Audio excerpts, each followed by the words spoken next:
Senator, about that. He mentioned, was, I think, referring to a national ban. In the past, you have supported a federal ban on abortion after 15 weeks.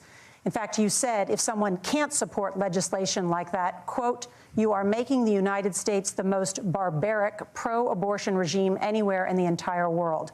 My question is, why have you changed your position? Well, Nora, first of all, I never supported a national ban. I did when I was running for Senate in 2022 talk about setting some minimum national standard. But wait. I never supported a national ban. I talked about setting some minimum national standard. I never supported a national ban. Do we have tape of reality here? I certainly would like abortion to be illegal nationally. So if you're on tape saying, I certainly would like abortion to be illegal nationally, that means you supported a national ban on abortion. J.D. Vance, an incredibly slick, facile talker. I mean, he's a professional talking head. This is what he's been doing his whole adult life. But on that one, on an issue that important, to lie on something that bluntly, I feel like, Ari, that's going to follow him around a little bit.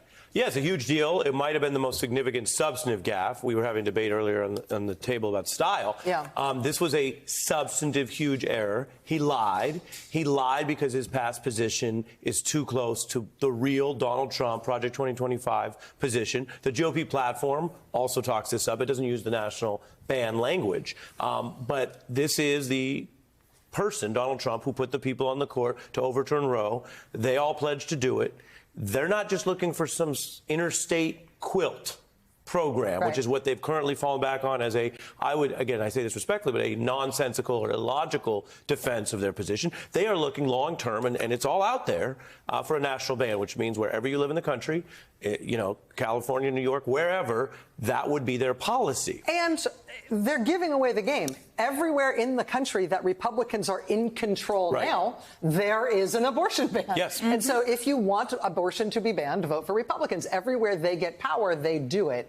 And this is J.D. Vance and Donald Trump saying they want power nationally. And here is J.D. Vance bluntly lying about his overt statement that he wants it illegal nationwide. And just briefly, that's why it's so important that he also admitted under questioning, wait, I thought we agreed on no fact-checking. That's important if lying about your positions from abortion policy to what happened on January 6th is central to your campaign and how you plan to hopefully win over votes is by lying to people.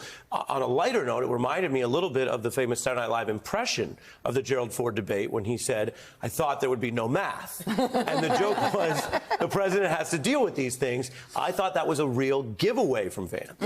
I think there's lies and there's misrepresenting things, right? So J.D. Vance showed up tonight to sort of put a smoother sheen on Trumpism, which is interesting because it's the opposite of who he is on the campaign trail. On the campaign trail, he is the most aggressive, the most offensive. But his goal was to sort of take you back to this idea that pre-COVID, life was great. We had this great economy. And people tend to go back and believe that, forgetting that Donald Trump had the same economy, slightly worse than President Obama did. But he really got up there and lied or stretched things when he would immediately link migrants, illegal migrants, which they're not in Springfield, Ohio, to the lack of affordable housing, which simply isn't true. He all but said Donald Trump protected Obamacare. And in those cases, you're watching Tim Walz going, come on, are you going to get in there? Are you going to get in there? And it wasn't until J.D. Vance simply wouldn't say that Joe Biden won the election free and fair. And that's kind of what gave the game away. That, yes, he was slick. He gave a great excuse to lots of people who don't want to publicly say that they're voting for Trump. He's okay. But right then and there, you're like, oh, everything that you said before this, I'm not so sure of. We all know who won the election. We played a little bit from that portion at the end of the debate, the discussion about January 6th, the discussion about whether or not we respect election results. We played a little bit of it before, but there's one other piece of it that we haven't played yet, and we're all talking about it. So let's just hear it. I see a candidate out there who refused, and now again, and this, I'm pretty shocked by this, he lost the election. Look, when Mike Pence made that decision to certify that election, that's why Mike Pence isn't on this stage.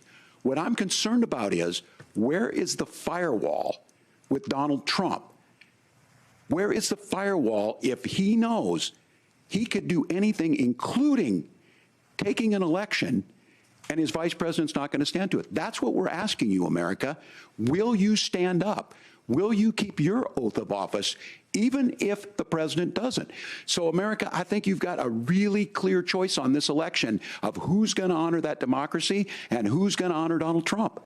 Stuff got real right there. Up until then, they were trying to be more cordial. I heard you, all the analysis tonight. You know, it seemed more normal. Right there, that's when normal stops. Right. And you say, where's the firewall? Because it's not necessarily going to be the Speaker of the House, and it's definitely not going to be this guy if he's the VP. And let's explain the firewall point. And maybe Walz should have explained it in the moment, but he's saying, listen, we all saw that Donald Trump lost the election, claimed that he didn't lose, and then unleashed hell in this country to try to hold on to power even though he lost. The firewall was Mike Pence. Mike Pence not only respecting the Constitution, but being willing to stand up to Donald Trump and not do what Donald Trump was ordering him to do. He was the firewall. J.D. Vance will not be a firewall, and that's why he got the job. Nor will Mike Johnson. And he could have said that. I mean, J.D. Vance is on television basically saying he would help him with another fake electors plan. Yes. That may or may not be why he is the running mate currently. It probably is a big part of it.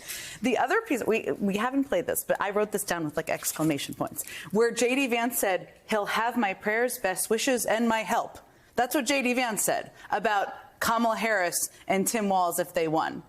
And that was part of the Earth 2, as you like to say, the alternative universe, whatever you may call it. You're like, buddy, your campaign is currently planning to suppress votes, to challenge votes, to use lawsuits to make it, to challenge the outcome. I mean, that was, a jarring moment. Tim Walz had some good moments, but there were some missed moments, too. And I don't think we can emphasize this enough. It's called a bloodless coup for a reason, right? There's also a bloody coup. They did try both. But let's remember, and we've reported on it, and Rachel, you've warned about it. I think everyone at this table has reported on it.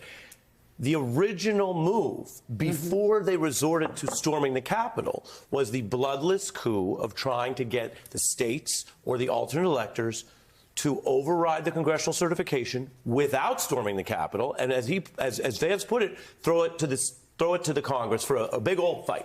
That fight involves overturning the will of the voters. And so when he says that publicly, and he showed, again, I thought there were some moments tonight. I do think, for the record, J.D. Vance was able to pretend that he's more rational or logical seeming in these 90 minutes than he is day to day. And whether that works for him politically is a point. But there were those revelations. And so when he's caught there, unable to acknowledge the winner of the last election was the current president, which is a giveaway that you're still working within the big lie, and double down on what he said, which is we want to throw it to the Congress. Everything else is BS. That's where I think our friend Nicole Walz was calling for the F-bombs. And I'll give you one. It was frivolous. It was a frivolous claim, as far as I can go. Blood pressure just went. A different F-bomb. On MSNBC, it's as far as we're going to go here, family television. But that was important because, you want to stand up and go, wait a minute. And I thought, basically, Walz was able to do some of it. The moderators, I thought, did a decent job, but they didn't do a ton in that moment to be like, this is nuts. The person standing up here is promising another, and again, I say bloodless. He did not, I'm not saying he advocated a Proud Boys insurrection, but he did advocate the end of American democracy. But that's whole not enchilada, right? Discussing health care, the economy, all that stuff is nonsense. It's, are you going to accept the outcome of the election results? Are you participating in politics, or is this just before the war? Yes. That's the question here, right? Yes. Like, are you going to seize power, or are you going to accept that people vote on who's in power? Because those are the only two choices. And to not be able to get a clear answer on that is, as you say, the whole enchilada.